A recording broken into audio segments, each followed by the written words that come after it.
participar da equipe do Labirinto. Há um ano atrás, no congresso do ano passado, foi quando eu tive contato com o Labirinto, com a equipe.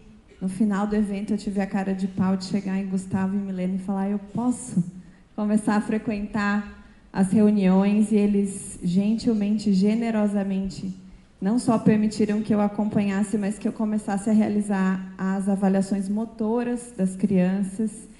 Então, é com muita honra que eu estou aqui hoje, assumindo esse lugar de falar sobre as intervenções nos aspectos motores. Como uma paulista um pouco desconhecida aqui em Salvador, eu preciso me apresentar um pouquinho, né? Eu sou fisioterapeuta, eu sou professora e sou pesquisadora na área das alterações do neurodesenvolvimento. Fazer o pós-doutorado na Baiana também me fez chegar mais perto dessa escola. E sou também fundadora de um projeto social bem recente que chama Gente que Pode, que é um podcast com mães atípicas para discutir temáticas sensíveis a famílias. Eu convido vocês a olharem aí nas plataformas Spotify, YouTube, os episódios estão lá. Mas o que a gente vai falar hoje aqui envolve alguns assuntos, né? A gente vai falar de desenvolvimento, principalmente desenvolvimento infantil nessa fala, mas desenvolvimento é um processo contínuo, né? Que começa na concepção e vai até a morte, e a gente vai comentar um pouquinho disso. A gente não pode fatiar o entendimento do ser humano, assim como a gente não consegue fatiar o entendimento de um processo tão complexo quanto o desenvolvimento humano. Então, a gente vai tentar fazer as relações entre os aspectos motores, cognitivos e comportamentais, destacando um pouquinho quais são essas alterações motoras presentes no transtorno do espectro autista, e vamos comentar um pouquinho desse olhar para o movimento em vários momentos desses ciclos de vida. Quais são as abordagens, e principalmente minha fala vai ser direcionada à interdisciplinaridade, não a uma área específica de atuação dentro do olhar para o movimento. Então, para começar essa conversa, eu vou trazer esse trecho do livro Desenvolvimento e Saúde Mental na Infância, que traz uma definição de desenvolvimento humano que eu gosto bastante. Desenvolvimento tem várias definições, tá? Mas é um processo, um fenômeno que implica principalmente em uma palavra, que é mudança. Então, a gente tem mudança no comportamento motor, mudança na capacidade cognitiva, mudança nos aspectos comportamentais, socioemocionais, mudanças ao longo dos ciclos de vida. Quando a gente pensa na infância, a gente está pensando num serzinho que é completamente envolvido pelos cuidados de outro ser humano. E ao longo da passagem do tempo e da aquisição de habilidades, ele vai perdendo a necessidade do envolvimento. Então, ele vai se desenvolvendo num caminho de uma independência e de uma autonomia funcional. Então, essas mudanças elas vão ocorrer com mais intensidade nos períodos críticos e sensíveis desse desenvolvimento, que estão principalmente na primeira infância, mas vão acontecer ao longo da fase da adolescência, da idade adulta e da senescência. Mas o que eu gosto de olhar para essa definição aqui é essa frasezinha final. Desenvolvimento humano, pensando num contexto macro, não só micro do indivíduo, mas macro dessa inserção sociopolítico-cultural em que esse ser está, é que desenvolvimento humano é um fenômeno que dá às pessoas mais liberdade para viverem o que valorizam, relacionando-se não apenas com a possibilidade de desenvolver habilidades, mas também de dar a elas a chance de usá-las. É o contexto da participação. Não é só adquirir dentro de um contexto controlado, ambulatorial e de clínica, mas é usar essas habilidades na sua vida da forma que é possível para atingir vidas e formas que cada um na sua individualidade valoriza. É o comer o caruru, é o estar inserido numa brincadeira com um colega, é ser convidado para uma festa de aniversário. Então, é usar as habilidades em todos os contextos significativos, não para os terapeutas, não para os professores, mas para o indivíduo e para a sua família. Quando a gente fala de desenvolvimento infantil, a gente vai lembrar dessa curva ascendente, né? Eu tenho, de novo, um serzinho que não consegue realizar as suas habilidades sem a relação da interdependência, sem o outro.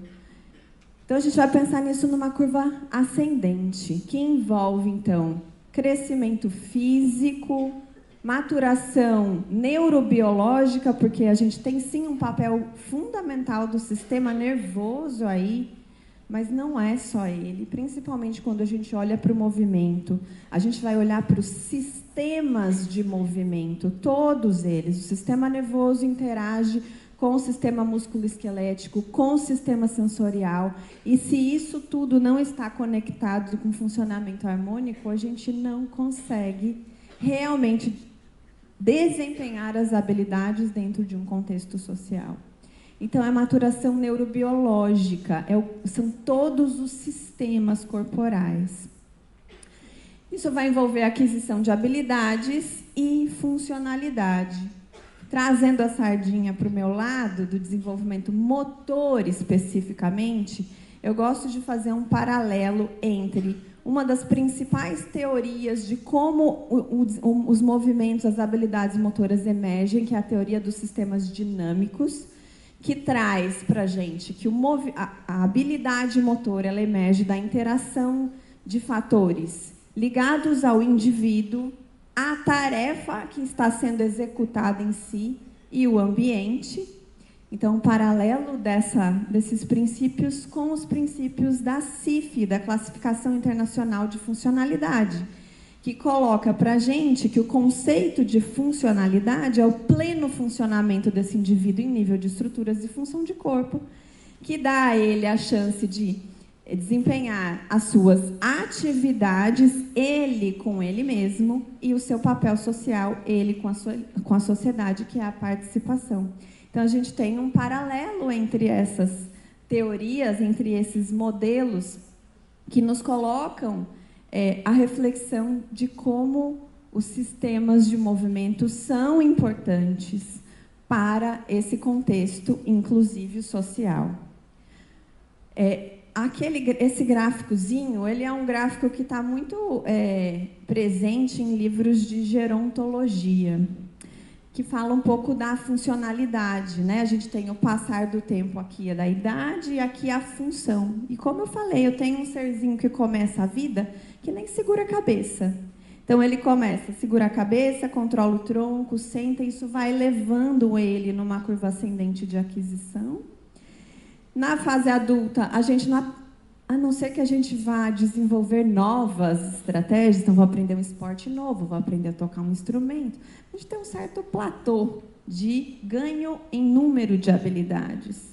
E na senescência a gente tem uma tendência a uma perda. O que acontece é que, às vezes, a gente tem condições que vão trazer essa linha de largada um pouco para baixo, e eu vou ter alterações nessa curva. Eu vou ter alterações ao longo do caminho que vão diminuir essa funcionalidade, que vão diminuir essa autonomia, e aí nós precisamos olhar para isso, para poder ajudar essa pessoa diante dessa nova realidade, diante dessas trajetórias de desenvolvimento, ajudá-la a caminhar no sentido ainda da participação, no sentido ainda dessa autonomia. Então, eu gosto muito dessa frase do professor Manuel, lá da USP, Edson Manuel, que fala que o desenvolvimento motor é um processo que envolve emergência, então precisa aparecer habilidades que a gente não tinha, aquisição, aperfeiçoamento de funções e habilidades a partir de um script que vai sendo construído ao longo da experiência. Não existe aquisição de habilidades motoras sem prática motora. Então, a aprendizagem é aquisição em função da prática. Só que como essa prática é estruturada, é isso que a gente precisa pensar, né? Aqui é um modelo de um livro clássico de controle motor, que é o da Shum-Wei-Koch e o Wallacott, que traz um modelo neural, né? Ali tem todas as estruturas dessa conexão. Para que a ação motora aconteça, eu não tenho dissociação de processos perceptivos e cognitivos. Eu adoro neurociência, eu posso falar todo esse processo aqui rapidinho para vocês.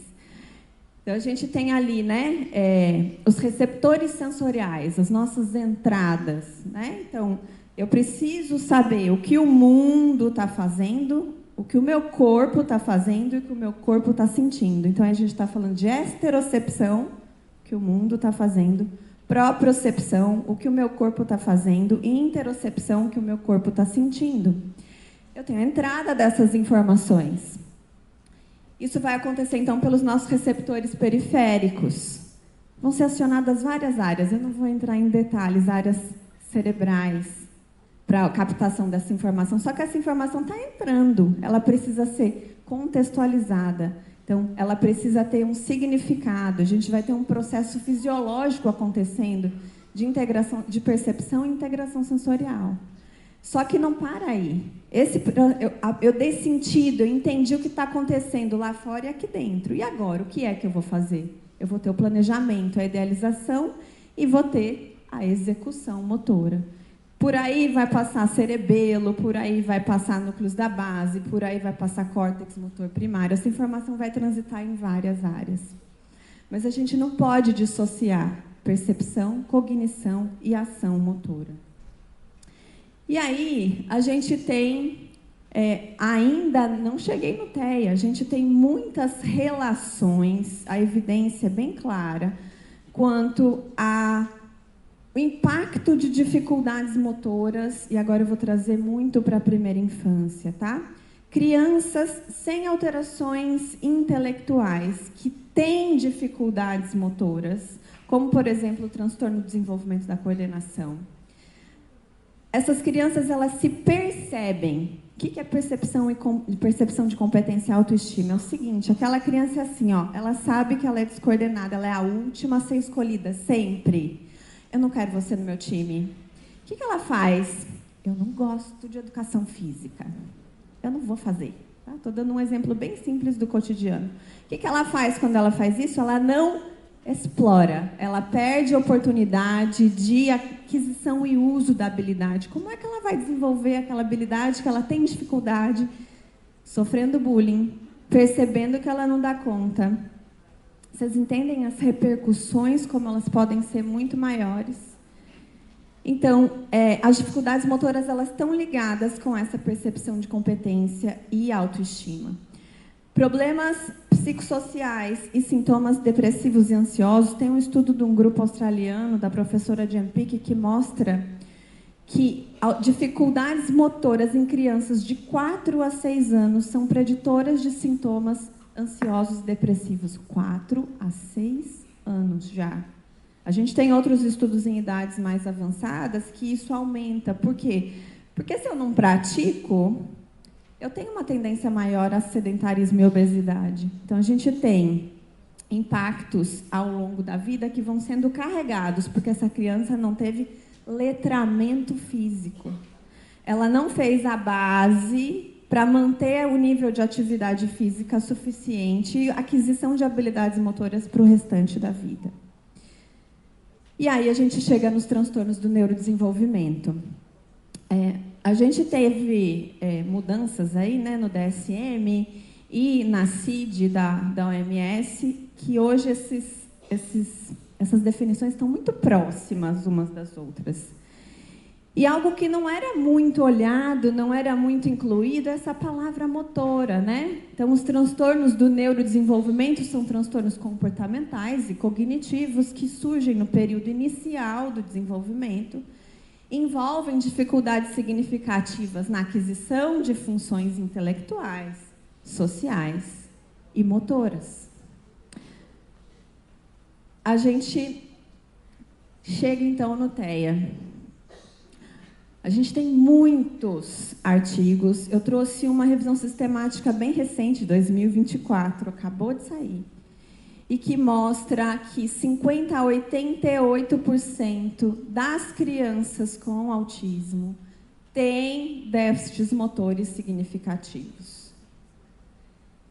E quais são eles? Como que a gente olha? Eu ousei aqui criar um acrônimo com a palavra autismo, com algumas das principais alterações motoras encontradas nessas crianças. Tá? Lembrando que é 50 a 88. Nem todo mundo com TEA tem alteração motora. Isso precisa estar muito claro. Porque a gente precisa otimizar realmente as estratégias. Qual é a maior demanda dela? Em que momento esse profissional entra? O que eu vou priorizar diante de tantas possibilidades terapêuticas? Então, eu preciso entender que uma parte não tem alteração motora e que não vai precisar dos profissionais do movimento. Mas grande parte tem. Então, vamos conversar um pouquinho sobre essas alterações. Alterações no controle postural. Não é só postura de passar uma régua e falar ele tem que ficar alinhado. Não é isso que é controle postural. Tá? Inclusive, essas próprias linhas de pensamento na própria fisioterapia, que é a rainha da postura, né, tem caído por terra. A gente pensa em controle postural, a gente pensa em estabilidade, a gente pensa em uso funcional dessas estruturas para que a tarefa seja eficiente. Então, uma relação harmônica entre os segmentos corporais, mas não é nada passando régua e tem que ser assim a curvatura. Uso inadequado de gestos, uniformidade no movimento, contextualização, sinalização social, depende de movimento, depende do uso de gestos. Tônus muscular alterado, a principal alteração é a hipotonia, um tônus de base mais baixo, alguns mais, outros menos, alguns que a gente vai ver alterações visíveis, a gente vai bater o olho e vai ver uma boquinha com uma hipotonia, respirador oral, a postura bastante alterada, um joelho, um arco de pé desabado. Mas temos aí implicações para o desempenho funcional. Então, se ele não consegue uma ativação mínima contra a gravidade, não consegue essa resistência mínima, vocês imaginam como que é o consumo energético? Como eu tenho que estar o tempo todo não derretendo na cadeira, e como é que isso impacta em outras áreas, tá? Incoordenação motora, então a gente está falando de velocidade e precisão na execução de tarefas, e eu não estou falando só de motricidade fina, motricidade grossa também. Sensibilidade tátil disfuncional, movimentos repetitivos estereotipados e organização deficiente dos movimentos.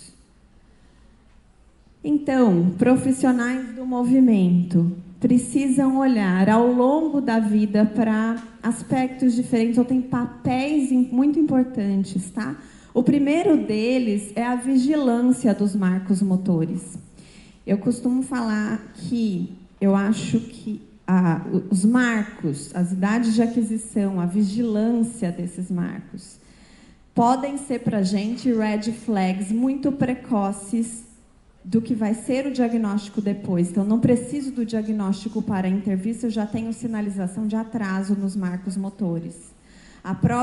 Os próprios movimentos generalizados, a General Movements Assessment, é uma escala que prediz muito fortemente alterações de movimento relacionadas com predição de paralisia cerebral, e é uma área que tem sendo transposta para o autismo, e a gente entender quais são esses movimentos que vão estar sinalizados para a detecção precoce de autismo. Então, a gente tem que trabalhar antes do diagnóstico na identificação realmente funcional desses marcos motores. Detectados, a gente começa com intervenção precoce. Então, a gente precisa trabalhar, sim, nesse primeiro ano, nesses primeiros anos de vida, esse caminho de habilidades que a gente chama rudimentares. Controle cervical, controle de tronco, marcha, os principais aqui. Temos outros. Depois disso, então tá, a criança andou, e agora? Ela já faz tudo. Ela corre, ela anda, ela pula, ela arremessa. O que acontece depois? A gente entra numa fase de habilidades motoras fundamentais. Então, a gente tem 3 classes de habilidades motoras: estabilizadoras, manipulativas e locomotoras. Quando eu já adquiri esse repertório, o que eu vou fazer? O que eu tenho ali de habilidade motora esperada para uma criança de 6, 7, 8 anos? O que mais que ela vai adquirir? Ela já adquiriu os marcos, mas agora ela começa a refinar a combinação desses grupos de habilidades. Ela corre e arremessa ao mesmo tempo. Então, ela vai melhorando essa combinação, tá? E depois, a última fase, a gente vai pensar no condicionamento e na manutenção da saúde física. Só de olhar para isso, a gente já consegue imaginar vários atores diferentes. A interdisciplinaridade. A gente tem várias categorias profissionais importantes para toda essa vigilância contínua de intervenção motora. Fisioterapeuta, terapeuta ocupacional, psicomotricista, profissional de educação física. Cada um com um enfoque diferente, com um olhar diferente para todos esses processos. Aqui, eu estou vendo meu tempo apertado, então vou correr um pouquinho, tá? Aqui, eu tenho um compilado, um pré-print, vamos dizer assim, um conjunto de evidências que mostram para a gente algumas recomendações para programas de atividade física em crianças com TEA. O que a gente tem aqui de importante? Algumas classes de exercícios que precisam ser implementadas e que têm benefícios não só diretos na saúde física, mas em repercussões de funções cognitivas, eu já falo daqui a pouco. Mas o que a gente tem aqui? Exercício aeróbico, exercício de resistência, fortalecimento e treinamento neuromuscular e flexibilidade. A gente tem algumas recomendações baseadas, sim, naquelas recomendações de atividade física para a saúde coletiva, com algumas especificidades em relação à intensidade, tempo e tipo de exercício para a população com autismo. Tá? Então, aqui que eu falei que eu ia mencionar, a gente tem muitas revisões sistemáticas sobre os benefícios dos exercícios físicos no autismo em diversas faixas etárias. A gente, claro, que vai ter um ajuste de dose do exercício, da forma que isso é proposto por faixa etária, mas, como eu disse, a gente não tem só efeitos diretos no desempenho motor e na aptidão física, mas a prática de alguns tipos de exercício físico. Eu vou dar o exemplo do exercício aeróbico, de moderada a alta intensidade, não é qualquer exercício aeróbico. Ele tem correlações com efeitos sistêmicos e efeitos cerebrais. Por exemplo, eu aumento o fluxo sanguíneo, aumento a liberação de BDNF no cérebro, fator neurotrófico de crescimento cerebral, que é um precursor de neuroplasticidade. Então, eu começo a pensar assim, opa, se eu uso um treino aeróbico antes de algo que vai, de uma tarefa em que ele vai necessitar de muita atenção, isso pode ser interessante, porque eu melhoro a vascularização das áreas pré-frontais, melhoro a irrigação, melhoro o BDNF, ele vai aprender melhor depois. Então, a gente precisa conversar com todos que atendem essa criança para desenvolver estratégias que podem ser implementadas de rotina e que podem otimizar as funções através do exercício. Quero falar um pouquinho para vocês de um exemplo de um programa intertransdisciplinar, que é o programa Animal Fun, um programa australiano desenvolvido por profissionais da Curtin University, em que eu trabalho na tentativa de trazê-lo para o Brasil já quase, vou falar assim, desde há uns 8 anos, que é a idade do meu filho, que é quando eu retornei de lá. Eu tive a oportunidade de fazer o sanduíche, o doutorado sanduíche com a equipe, Ele é um programa lúdico, universal, desenvolvido inicialmente para ser implementado em escolas, para trabalhar o desenvolvimento de habilidades motoras e sociais, socioemocionais, de crianças de 3 a 6 anos. E eu fiquei encantada com o programa, porque a gente pensa em educação física escolar, atividade física na escola, a gente, claro, vai pensar no profissional de educação física, mas a gente pensa lá no treino de aptidão física, força, flexibilidade, né? Vai correr, vai jogar o futebol no nosso contexto. E para as crianças pequenas, que muitas vezes a gente nem tem esse profissional dentro da escola. O repertório é diferente, a gente já conversou isso. Então, a gente precisa aumentar o tempo de exposição, oportunidade à aquisição das habilidades motoras. Então, o programa Animal Fun ele é dividido em 9 módulos, 97 cartas de atividades, 4 módulos desenvolvidos por fisioterapeutas voltados para habilidades motoras grossas, 4 módulos desenvolvidos por terapeutas ocupacionais voltados para habilidades motoras finas e 1 módulo desenvolvido por psicólogos, que é o módulo 9, que é o socioemocional. Para vocês verem um pouquinho como ele funciona, aqui especificamente dentro da escola, então vocês veem aqui embaixo a imagem do animal ou do elemento da natureza que é mostrada para a criança. Isso remete a uma memória motora de um movimento, e aí as crianças vão praticando. Podem praticar em conjunto, podem praticar individualmente, de maneira inclusiva, de maneira universal. E, além de praticar mais dentro da escola, o fantástico dessa ferramenta é que ela é super simples, tá? A gente tem o desenho na frente e atrás, tem a explicação, a progressão do que a gente quer.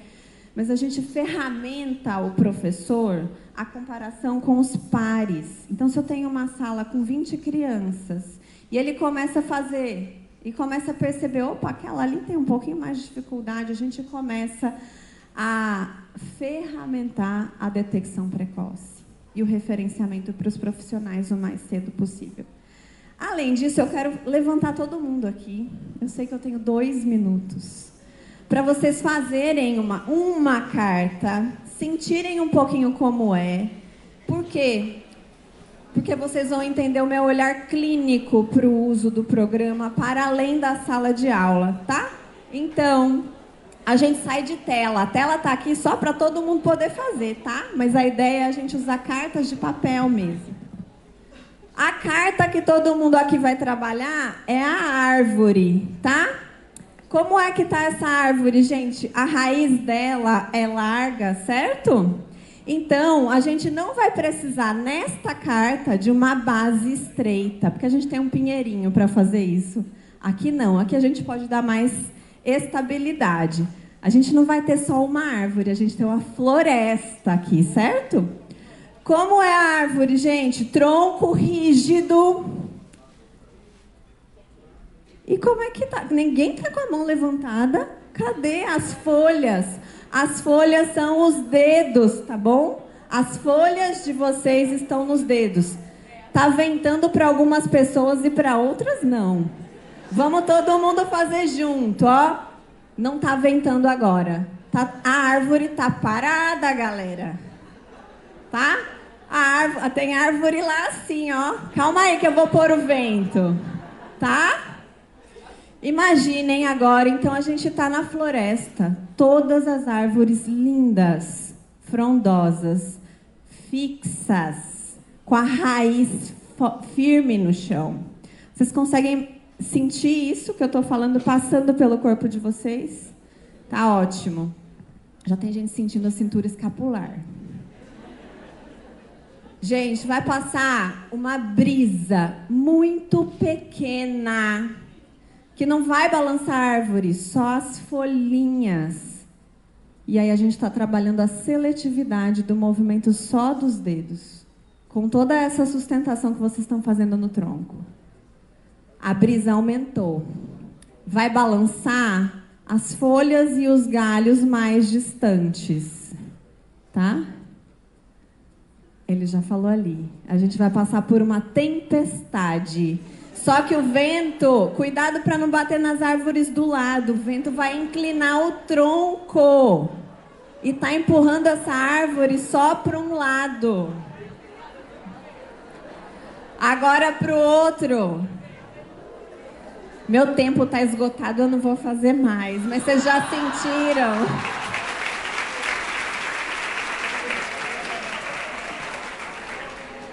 Mas eu acho que vocês já sentiram que uma coisa simples, uma pista pictórica, uma pista visual, remeteu vocês a tantas coisas.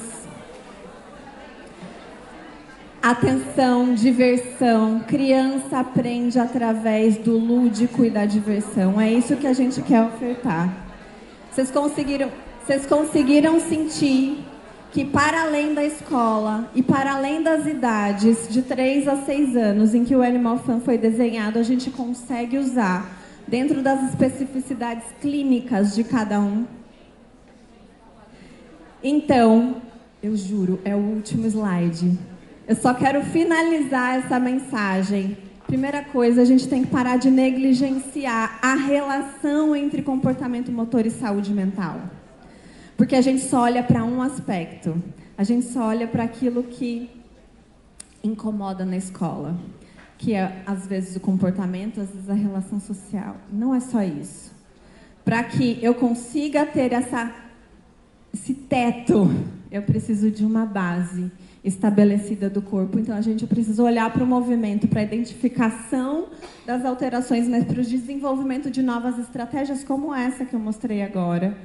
A gente precisa desenvolver intervenções e que não são só clínicas terapêuticas, mas ferramentar as famílias para colocar isso em prática, reduzindo as incapacidades, mas maximizando a funcionalidade e usar a prática baseada em evidência, o uso consciente das evidências, só que não é só olhar artigo e fazer, vou fazer. Animal Fan tem embasamento científico, mas não é só eu pegar e fazer, eu preciso dar expertise do profissional e entender as preferências do meu paciente e fazer os ajustes para essa família e para esse indivíduo específico. Aqui, meus projetos, meus agradecimentos. Obrigada, gente.